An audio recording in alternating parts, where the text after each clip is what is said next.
Good evening, I'm Giuseppe Basile, I'm the analyst trading. You can find at the blog www.fipstalker.com. I also post regularly on Twitter using that Fipstalker nickname. Good evening, today is Tuesday, March the 4th, 2014. It's 9:30 p.m. time in Toronto. And in this video, I'm going to review give you an update, a daily update for the three Japanese major, the US dollar versus Japanese yen, the euro versus Japanese yen, and the pound versus Japanese yen. Now, let's start from the US dollar versus Japanese yen. What you see on the screen is the daily chart of this pair. And as you know, we have in this pair, we have actually a level of support, an area of support that acted as such in the last few weeks. And although the market dipped down into it, it held 1060 level, and as we can see, this level is being held now. The 101.53 now has been working for over 2 weeks here. So this market is actually enjoying some sort of support around 150, 100 and 150, and on the other side, actually, we actually, this market has not tested the opposite, the shorts on the daily. So if we move, when we move down into around the 40 minutes, you will remember in the last few days, there was a trade that actually worked very well. So I gave this trade in advance the day before, and congratulations to those who took this trade. This trade actually showed the resistance 102.18 with a stop above highs or above 102.33, and then it traded into the first target 101.24. After that, we saw this move higher, and actually, if we were to consider the highs to lows, this trade would not have been worked here. However, this trade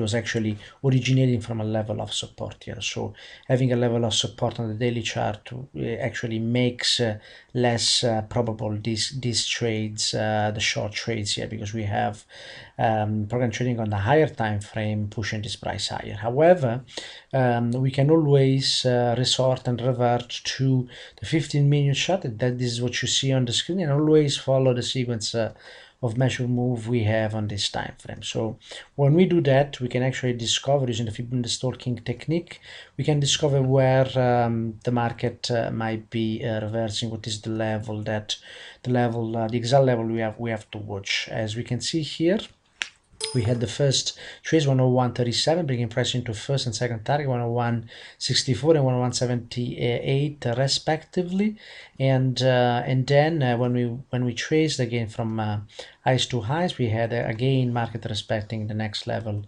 in the sequence, which was 101.65 with a stop below 101.70, and price again went to first and second target. The second target was 102.17 here, and when we trace again the highs to lows, we can actually see the level that is being tested at the moment. So the actual level of support is 102.10 with a stop below 102.05, 102.04. As you can see here, the market has respected this level twice, so now it's testing this level the second time. If we break the 102.05, and that's the trade for tomorrow, in this market we have the potential to retest the all-the-way halfway back, and we will need to see how the market behaves here. So if we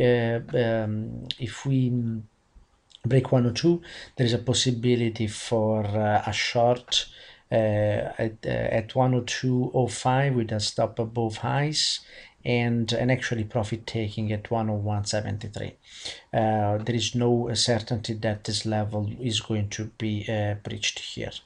because of the support, as I said before, because of the support we have at the moment on the daily here. So we are not going to bet on the downside until we reach this next big level of resistance. If we get there, 103.10.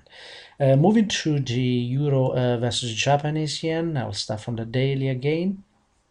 So in this case, we actually have a trace on the wider daily and actually weekly time frame from highs to highs, and we have participation at this level, and this market has been respecting traditionals very well on all time frame.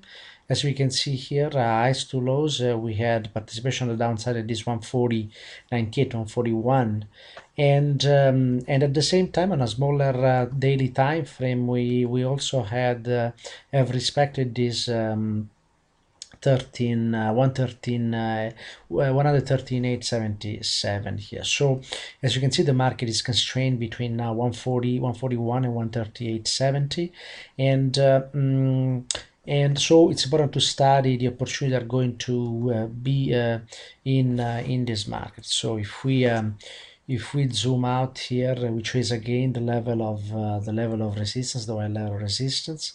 Unfortunately, the market did not get there, but we're going to study the sequence of measured move in this last move higher here on the 240 minutes, and we're going to see whether there are any opportunities there. It's very important to always study, and you know now by method, I always study the sequence of measure move that happens in the larger time frame. Here we had the first measured move, the second measured move, and actually the third measured move. As you can see here, 139.85, bringing price right into that at the end of the beginning of the new barring on Wednesday. Here we had the 15 minutes, just touch the 140.57 and start actually the move into the next level of the sequence. And the next level of the sequence is going to be the 139.97.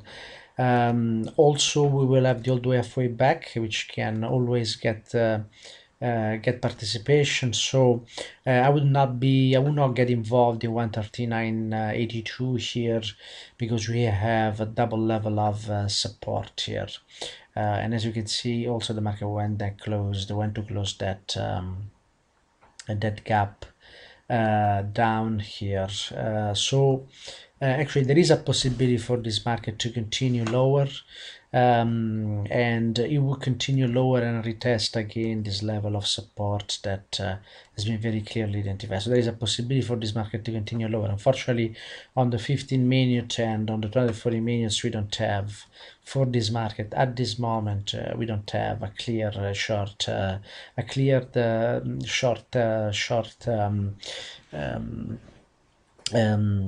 short entry here with a small risk. So we need to wait and see what happens in this market, whether it breaks this 139 and then retraces, in which case we're going to trade short that retrace. Moving to the pound versus Japanese yen, starting again on the daily. You know that in this market, again, we have some sort of participation on the upside due to the presence of a measure move here that actually so it's not this one, it's the previous one. I'm not going to start tonight from the weekly chart. That's something that I usually do in my weekly review. So but I will need to go back because I want to see again now the sequence. So I'm starting again from the weekly here and showing you the sequence in this time frame. So in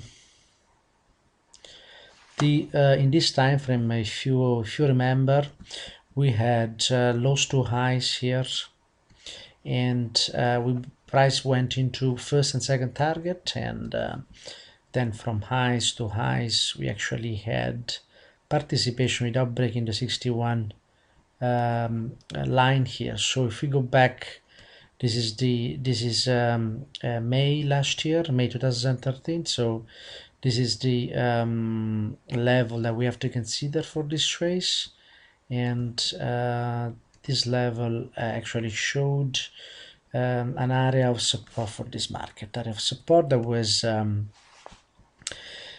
was respected, and the price actually also confirmed the targets above, because we broke this all the way halfway back, and the market now could be in a process of coming to retest the all the way halfway back here on, and this would be a very good probably long trade here. Now in the last few days we also observed after the fact, it's not something that we could use for trading.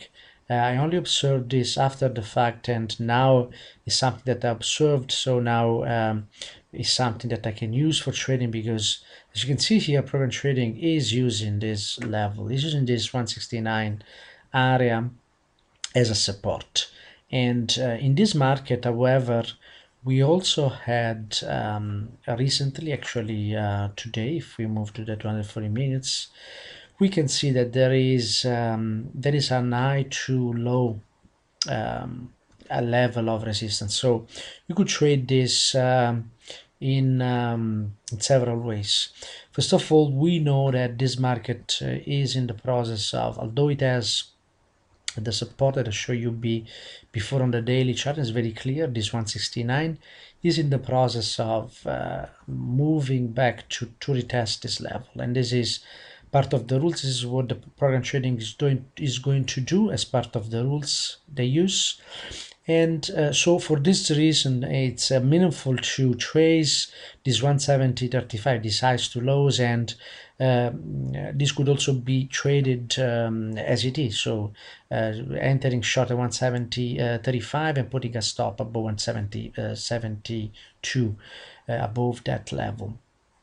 The reason why we got this reaction is because of the presence of this level of support. Now let me remove this for a moment, and as you can see, if this trade works, it's going to bring price right into that 177.89. So how this can be traded? Again, it's not easy here because of the way the measure move have developed recently. And as you can see here, we had this first measure move, 169.26 too high, and then one could make the case that lows to highs here actually initially provided some sort of resistance. And in fact, if we look at this, actually the next level here, so the next level in the sequence would have been this level, 169.66.